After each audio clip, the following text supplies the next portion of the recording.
আজকে আপনাদের স্কুলে যে ডিফ অ্যান্ড ডামদের জন্য যে সিএসআর অ্যাক্টিভিটি অর্গানাইজ করা হয়েছে এবং তাদের জন্য যে এরকম ডিফ অ্যান্ড ডাম পাবো না, যারা ফিজিক্যালি চ্যালেঞ্জ বা বিশেষভাবে সক্ষম, তাদের জন্য এরকম একটা ভাবনা এবং তার মাধ্যমে তাদেরকে অনেক কিছু শেখানো যাবে। তো কী কী অ্যাক্টিভিটিস রয়েছে বা কীভাবে পুরোটা অর্গানাইজ করা হয়েছে এবং আজকে আপনাদের অ্যানুয়াল স্পোর্টস ডে রয়েছে স্কুলে। আজকে আমাদের অ্যানুয়াল স্পোর্টস ডে, আমাদের ছাত্রছাত্রীদের কাছে উৎসবের দিন। আর এই দিনটার আমরা পাচ্ছি ছেলেদের পড়াশুনোর সবচেয়ে সহজতম পদ্ধতিতে মডেলকে কাজে লাগিয়ে তাদের শিক্ষাকে এগিয়ে নিয়ে যাওয়ার জন্যে সিএসআর ফান্ড থেকে আমরা সায়েন্স ল্যাব পাচ্ছি। এটা ছাত্রছাত্রীদের পড়াশুনোর ক্ষেত্রে একটা খুব বড় সহায়ক এবং শিক্ষক শিক্ষিকাদেরও খুব সাহায্য করবে, যাতে তারা ছাত্রছাত্রীদের আরও উন্নততর পর্যায়ে নিয়ে যেতে পারে। প্রতিবন্ধী, বিশেষ করে শ্রবণ প্রতিবন্ধী ছেলেমেয়েরা পড়াশুনোর ক্ষেত্রে অনেক পিছিয়ে থাকে। সেই জায়গায় আমাদের বিদ্যালয়ের যে গত 18 বছরের রেকর্ড, কোনো মাধ্যমিকে কোনো ছাত্র ফেল করেনি এবং সিএসআর ফান্ড থেকে এটা পেলে, এই বিজ্ঞানের মডেল পেলে তারা যে খুব উপকৃত হবে এ বিষয়ে কোনো সন্দেহ নেই। এজন্য যারা এই উদ্যোগের সঙ্গে জড়িত এবং যারা সাহায্য করছেন আর্থিক দিক থেকে, তাদের প্রত্যেককে আমি বিদ্যালয়ের অধ্যক্ষ হিসাবে ধন্যবাদ জানাই, তাদের কৃতজ্ঞতা জানাই। এবং যে সংস্থা এটা করছে বা এই কাজের সঙ্গে যুক্ত হচ্ছে তাদের ব্যাপারে এবং কীভাবে পুরোটা কোনো কিছু আয়োজন করতে গেলে আপনাদের সাথে কথা বলা বা একটা দীর্ঘমেয়াদী একটা পরিকল্পনা ছিল। হ্যাঁ, যে সংস্থা করছে স্টেম লার্নিং বলে একটি সংস্থা করছে, তারা উদ্যোগ নিয়েছে। আরোহণ তারা আছে এই কাজের সঙ্গে। স্টেম লার্নিংয়ের ছেলেরা নিয়মিত কয়েক মাস ধরে যাতায়াত করে, দেখা সাক্ষাৎ করে, আলোচনা করে, বিষয়টাকে শর্ট আউট করে এবং যাতে সুন্দর এবং পরিকল্পনা মাফিক করা যায় সে বিষয়ে অত্যন্ত সহযোগিতা করেছেন এবং কাজটাকে আজকে সুসম্পন্ন করতে সাহায্য করেছে। আজকে আমাদের ইনঅগারেশন হবে, এই দিনটাকে আমরা বেছে নিয়েছি যে আমাদের আজকে ইনঅগারেশনে থাকবেন আমাদের প্রাক্তন রাজ্যপাল, chief justice high court Shri Shyamal Kumar Sen মহাশয়। তিনি এই ল্যাবের উদ্বোধন করে আমাদের ছাত্রছাত্রীদের জন্য একটা বিশেষ ব্যবস্থার বন্দোবস্ত হয়ে যাবে। আগামী দিনে আমাদের পরিকল্পনা আছে সিএসআর থেকে আমাদের কম্পিউটার ল্যাব, যেটা ছেলেরা খুবই উপেক্ষিত। কম্পিউটার ল্যাব থাকলে ছেলেরা অনেকটা কম্পিউটার শিখে নিতে পারবে এবং সেই ক্ষেত্রে আমরা চাইব পরবর্তীকালে কম্পিউটার ল্যাব এবং অন্যান্য যে সুযোগ সুবিধা সিএসআর ফান্ডের থেকে পাওয়া যায় সেগুলো যাতে আমাদের স্কুলে নিয়মিত আসে, তার জন্য আমি আন্তরিকভাবে তাদের কাছে অনুরোধ জানাব। কলকাতা মূক ও বধির বিদ্যালয়ে এসছেন এবং আপনি তো এই স্কুলের সঙ্গে বহুদিন ধরে জড়িত। তো আজকে এই যে বিশেষ একটি দিন যেখানে ছেলেমেয়েরা সবাই আজকে করছে এবং তাদের আজকে শরীর শিক্ষা রয়েছে, সেক্ষেত্রে কি বলবেন, এদেরকে কি বার্তা দেবেন?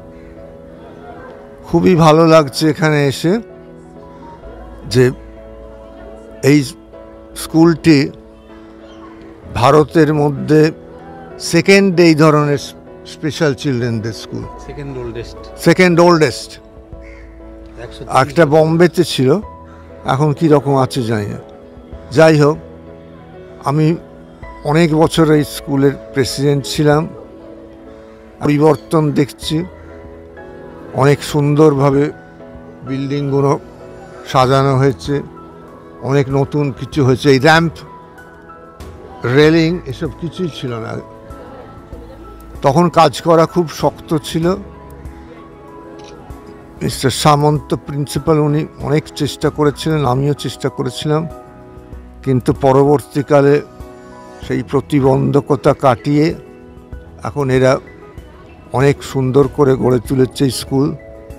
আজকে স্পোর্টসও বহু বছর আমি এসেছি, এখানেই ছাত্রছাত্রীরা প্যান্ডেল করেছে শুনলাম, এই ধরনের বাঁশ দিয়ে ঘিরে দিয়েছে, ফুলের বাগান মতন দেখাচ্ছে, লাগছে। এটা খুব কিচেন গার্ডেন করেছে, সব খুবই ভালো। এটা সেলফ হেল্প স্বনির্ভর হতে পারবে এরা, কোনো অসুবিধে এদের হবে না ভবিষ্যতে, এমনভাবে এদের তৈরি করা হচ্ছে। আমি মিস্টার সামন্তকে এর জন্যে তার কৃতিত্বের জন্য প্রশংসা করছেন। আমি মনে করি যে এটা একটা বিরাট কাজ হয়ে গেছে, এবং ওর সঙ্গে বিবেকানন্দ ইনস্টিটিউশনের হেডমাস্টার মশাইও সহায়তা করেন বলে জানলাম। যাই হোক, সমস্ত স্কুলের এবং হোস্টেলের সব চেয়ারাই পাল্টে গেছে, তা খুবই ভালো লাগছে এখানে। नमस्कार, मैं मीरा धानका हूँ, पार्टनरशिप हेड स्टेम लर्निंग। हम लोग पैन इंडिया वर्क करते हैं, where we are trying to inculcate the scientific temperament among the secondary school students. तो जैसा आप देख सकते हो, यहाँ पे मिनी साइंस सेंटर हमने इस्टेब्लिश किया है। ये easy plug and play table top hands on models है, जिसके सहायता से बच्चे साइंस और मैथ्स ईजिली सीख सकते हैं। So when we say science is a difficult subject, it is actually not a difficult subject. It requires a practical approach. So what we are trying to do, we are trying to change the pedagogy of teaching and learning system for concept-based learning. For example, जब आप बात करते हो law of inertia और Newton law और a+b², so this concept as a childhood we have mugged up this concept. So we are breaking this way of learning and teaching methodology by introducing practical approach. So हम लोगों ने pan India में 2000 से ज़्यादा schools में science centre develop किए हैं, जहाँ पे हमने 10,000 से ज़्यादा टीचर्स को ट्रेन किया है, टीचर्स ट्रेनिंग प्रोग्राम कंडक्ट करके। और साथ में हम लोगों को 200 से ज़्यादा कॉर्पोरेट पार्टनर्स अंडर दिया CSR इनिशिएटिव हमें सपोर्ट दिया है।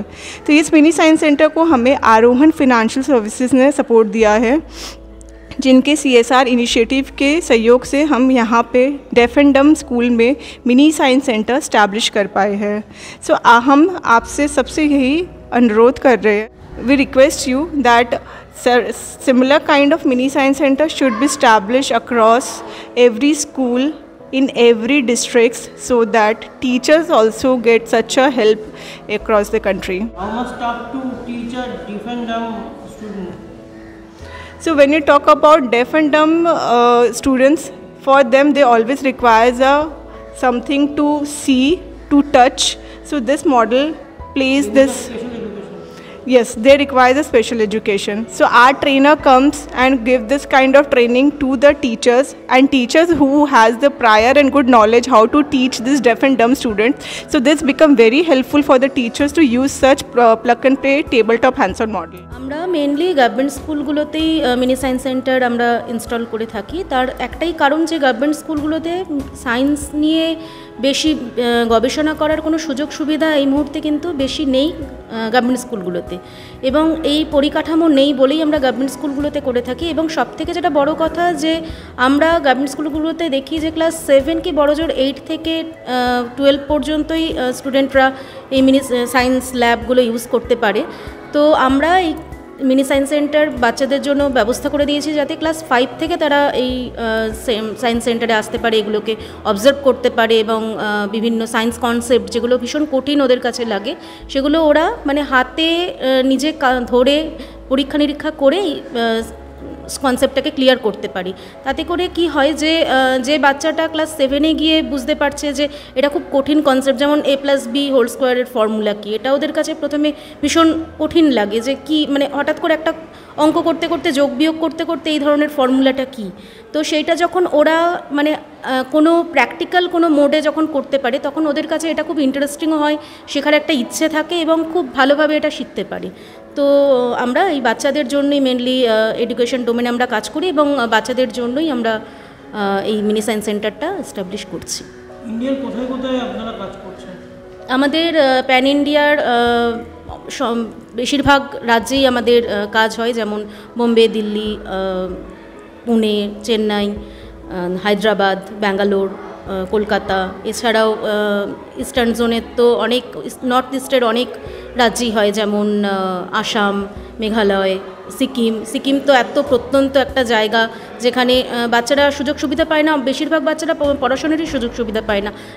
নাগাল্যান্ডের মতন জায়গা, যেমন মেঘালয়ের মতন জায়গা, সেই জায়গাগুলো, মণিপুরের মতন জায়গা, সেখানে তো বাচ্চারা পড়াশোনা করারই সেই সুযোগটা পায় না। সেখানে আমরা ওদেরকে সায়েন্স নিয়ে মানে ভালো করে বোঝার এবং গবেষণা করার সুযোগ সুবিধা করে দিচ্ছি, একটাই কারণ, যাতে তারা খুব মানে কম সময়ে এবং খুব সহজে সায়েন্সটাকে ভালোভাবে বুঝতে পারে এবং বড় হয়ে তাদের ইচ্ছে হয় যে মানে সায়েন্স নিয়ে কোনো কিছু কাজ করার, যেমন কোনো গবেষণা করার বা ইঞ্জিনিয়ারিং, ডাক্তারি, এই জিনিসগুলো তাদের নিজেদের মধ্যে ইচ্ছে হয় যে না আমরা এটা করতে পারবো এবং করব।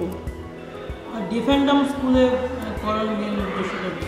কারণ এখানে যে বাচ্চারা তারা তো বেশিরভাগই হচ্ছে বিশেষ বাচ্চা, মানে স্পেশাল চাইল্ড, তো তারা তো তাদের কাছে পড়াশোনা করাটা ভীষণ কঠিনভাবে তাদের কাছে হয়ে থাকে, যে বিভিন্ন সাইনের মাধ্যমে তাদেরকে বোঝাতে হয়। তো সেই ক্ষেত্রে তারা ল্যাব ইউজ করতে পারছে এবং এই মিনি সায়েন্স সেন্টারে যে আমাদের যে মডেলগুলো আছে সেগুলো তারা ইউজ করতে পারছে। এগুলো তাদের কাছে কি হবে যে তাদের কাছে মানে তারাও এই সুযোগটা পাবে এই ক্ষেত্রে, যে অন্যান্য যারা ডিফেন্ডাম স্কুল, অন্যান্য যে স্পেশাল চাইল্ড, তাদের কাছেও তারাও উদ্বুদ্ধ হবে এখান থেকে যে না ওরা পারছে মানে আমরাও পারবো। তো সেই ক্ষেত্রে একটা ইচ্ছেও হবে এবং আমার মনে হয় যারা এই ধরনের স্পেশাল চাইল্ড তারাও পড়াশোনার ক্ষেত্রে এবং ভবিষ্যতে জব সেক্টরে একটা ভালো জায়গা করে নিতে পারবে।